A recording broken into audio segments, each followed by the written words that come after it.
আজকে আমার কাছে একটা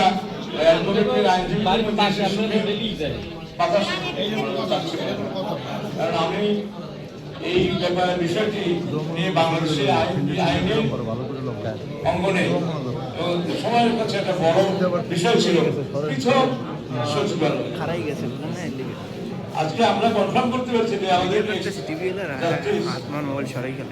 পৃথক সচিবালয় করে গেছেন, যেখানে আমরা এত কথা হয়েছে বারবার যে আইন মন্ত্রণালয়ে সচিবালয় থাকবে, কিন্তু আজকে বারবারই নাজদার হোসেন